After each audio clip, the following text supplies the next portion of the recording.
What's cracking with you people? Announcer here and welcome back to Jak 2. In the last one,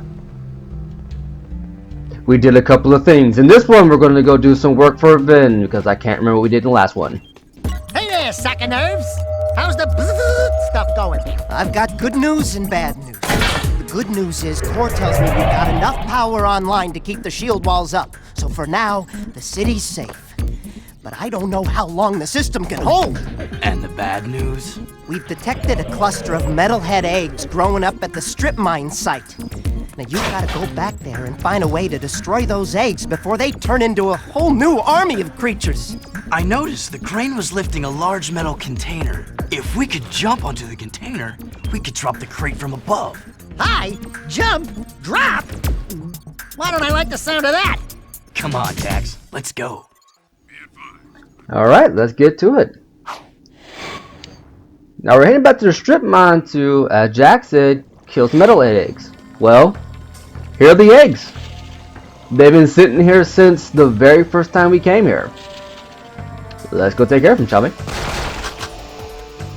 And honestly, this honestly continues the trend of Jak 2 having really good missions, because this one is just an obstacle course on the jet board.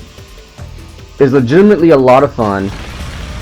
Well, I say a lot of fun. It's just more reflex based, and I like reflex-based games. You know, give you something to look forward to, give you something to test yourself against, and by the end of it, you feel like, okay, I got to that on skill alone, and that's okay. Got hit the saw blade there, and here we go. Okay, up here, and we're gonna go through here.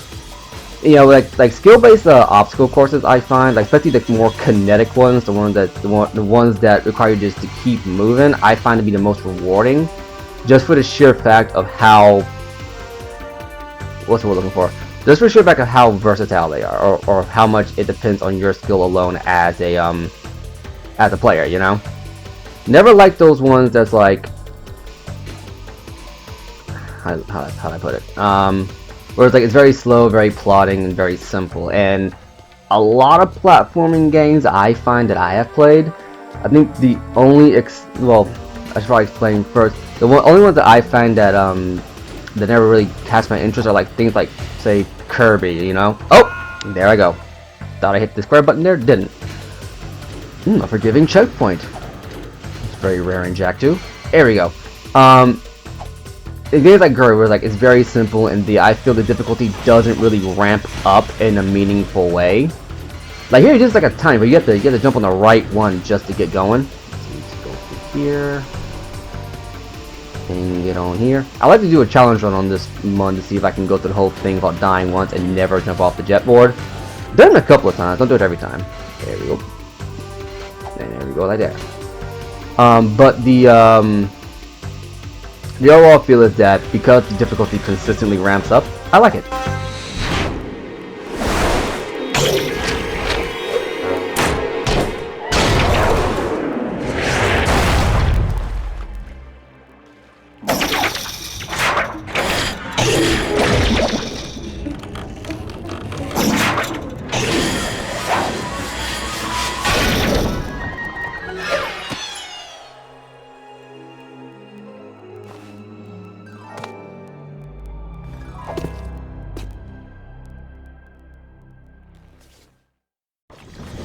Yeah, there you go. Hit the giant red press me button and you're good to go. But yeah, like I was saying, like, as you can see the custom triggers here. Okay, no custom trigger here. But yeah, like I was saying, like with the Jak and Daxter series, the difficulty has consistently ramped up in such a way where even though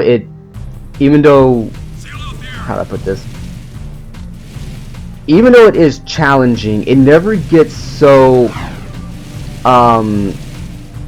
aggressive in the difficulty spike that you don't feel like you can handle it. I think the worst it gets is in missions like the escort missions, you know, or the timed destroy these robot missions. In missions like that, you're working on a time limit or working on a variable that you don't have any control of, and the best you can really do is go at a pace in terms of the escort missions at a pace that's not your own. Like the escort mission down the sewer we did, I want to say 2 parts ago. That one on its own is not difficult because the enemies you fight have a very blatant pattern. They're very easy to manipulate. They're very easy to work around. I'm gonna go through here.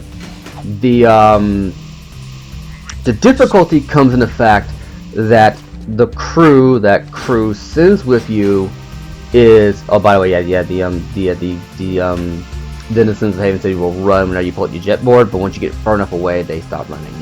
I don't know why, but the Crimson Guard don't care. They're like, yeah, go ahead and hit me. I'm just gonna hit you, and then we're gonna start a chase sequence.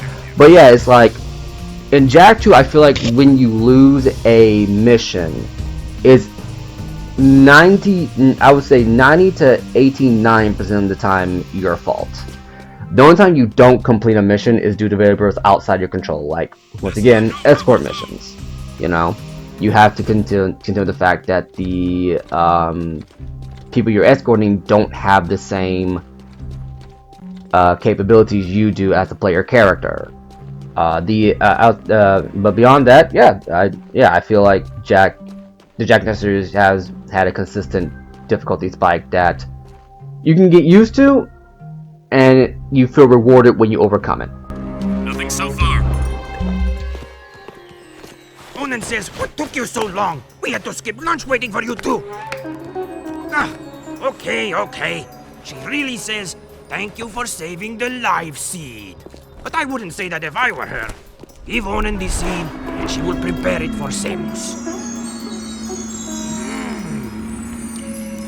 Birdseed. Back off, featherweight! Listen, Tiny Tail. I was leading my 100th flock south before you had fur one between your legs.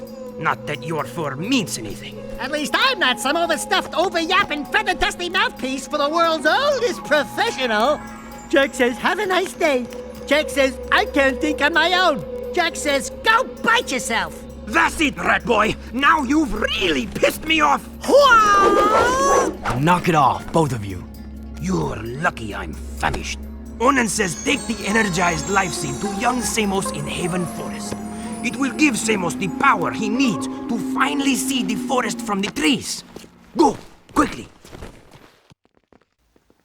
Yeah, and now we gotta head over to Samos. Now, admittedly, in the last part, I could have done this section before ending it off because it wasn't a very long one. I just out of habit, when I do this section, I always do this mission and then the actual like mission that involves action with it directly after. So it's just kind of a rhythm I'm into. It also continues the tradition that I've seen in a lot of open world games, and this goes back to even Grand Theft Auto, and I brought it up in San Andreas. It was when CJ had to go to the Four Dragons Casino. I think it's called Four Dragons Casino. It's the one run by you know, I forget the guy's name. He's one of the better. He's one like the better characters inside the game, and that's saying a lot considering that San Andreas was, in my opinion, had probably the best overall cast in the game. In Grand Theft Auto history. I've not played Red Dead or Bully, so I won't comment on those. But I forget what his name was. But it was the blind guy, the blind guy who ran the Four Dragons, and he invited some guy over, and the mission was just they had a drink and a cutscene, and you got the mission, you got respect. I'm like, looking back, like in the moment when I was first growing up, it was a really cool moment. But looking back on it now, what was the point of having that as part of the cutscene, especially considering the mission beforehand could have easily led into that cutscene. But that last mission was essentially just here's some exposition, take it over there, and it had narrative purpose, and I understand why they did it, because it would have kind of broken the flow of the game to have you go from the slums essentially and suddenly teleport halfway across the map to Onan and then go from there. It would have been more convenient but it definitely would have broken the immersion a bit. In this way, and now I'm actually talking through it now, I kind of understand why these cutscene missions exist. Is to give you as the player the feeling that you are going around, that it's you going around actually getting the stuff necessary to do what you need to do. It's you going around energizing the seed, or you going to the Four Dragons Casino in San Andreas to complete the deal. It's you. It gives you that sense of immersion. I understand it now, but I still feel like there's a way you could have done that better to better incorporate it. Anyway, we're coming here to talk to young Samos, or the Shadow, and give him the life seed. Samos told me to. I mean, you told me to. Or, well, I mean, your older version. Whatever. We heard you needed the life seed. Yes, its power will help me speak to the plants. There he is!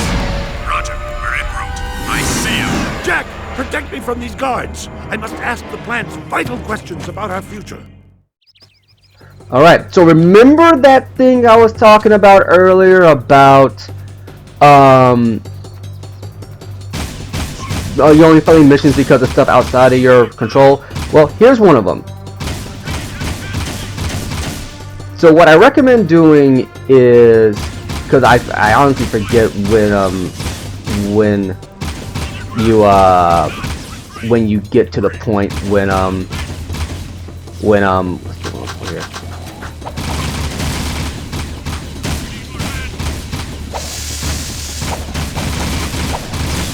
Now, because I've got to fill up on Dark Eco, I'm pretty much going to be at disadvantage because I don't have any Dark Jack powers with me. But like I said, so what's going to happen is that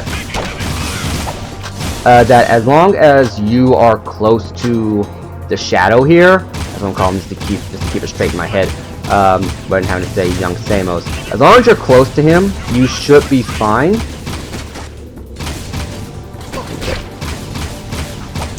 Because the guard should talk to you. I don't know exactly when you get a break here.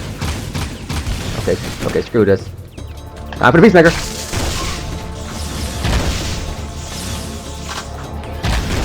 Okay, I'm wasting shots here.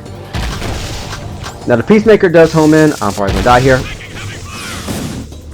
And it has the added bonus of being an area of effect.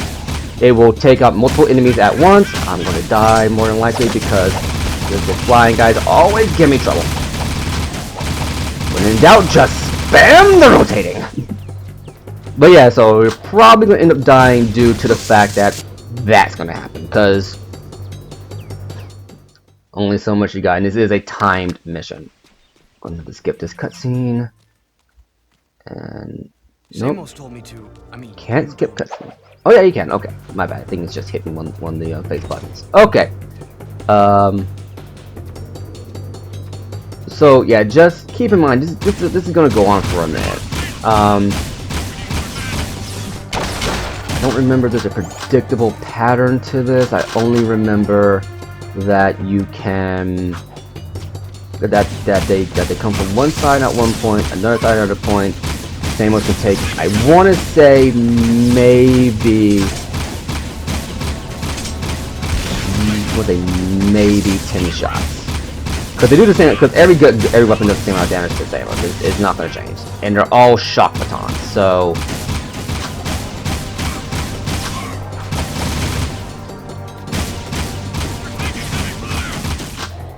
I just shot you twice. Okay. Get a shotgun here pretty soon. Because my go-to gun is going to be really low on...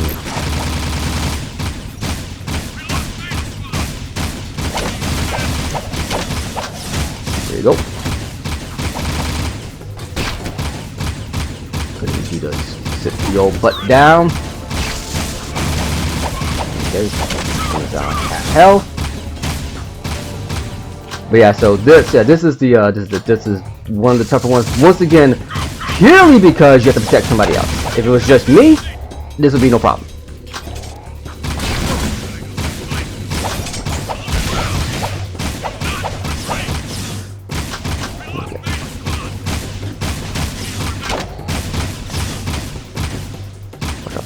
dying, guys.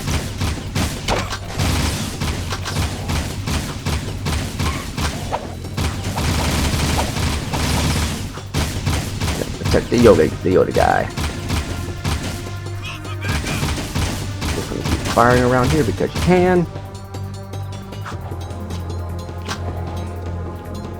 Should be some more guys. I know there is. Don't lie to me, game.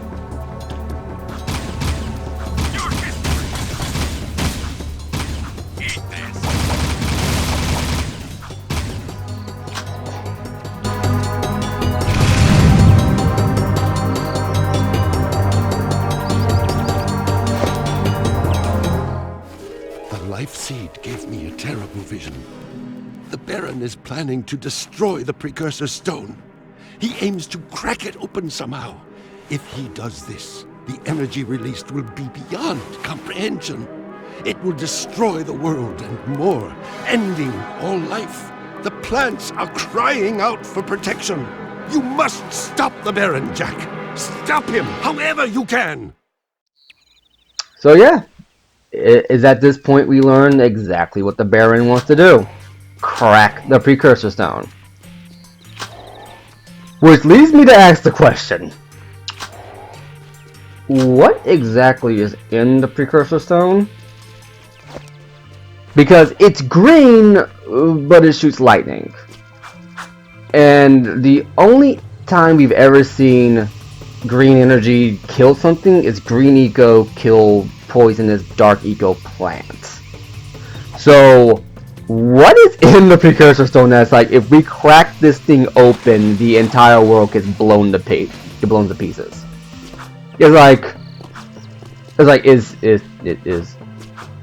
it nuclear radiation? Like, wait, what is it?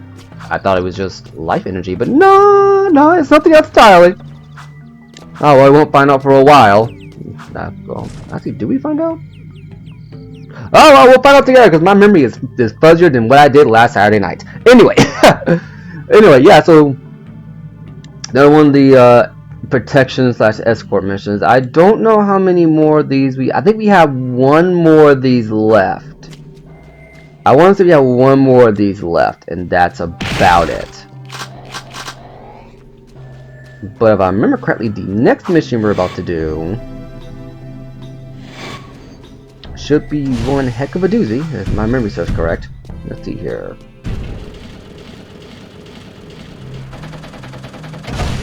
Let's see here. Let's see what's on the map. Come on, mini-map. Okay, so... Okay. And so we have one mission from Ven. It looks like we have one from Brooder. And I think that's it right now. So we don't have a... So I don't think the mission... No, wait, and the other one. Okay. So... Nope, I was wrong. Okay, so let's go ahead and do a mission for...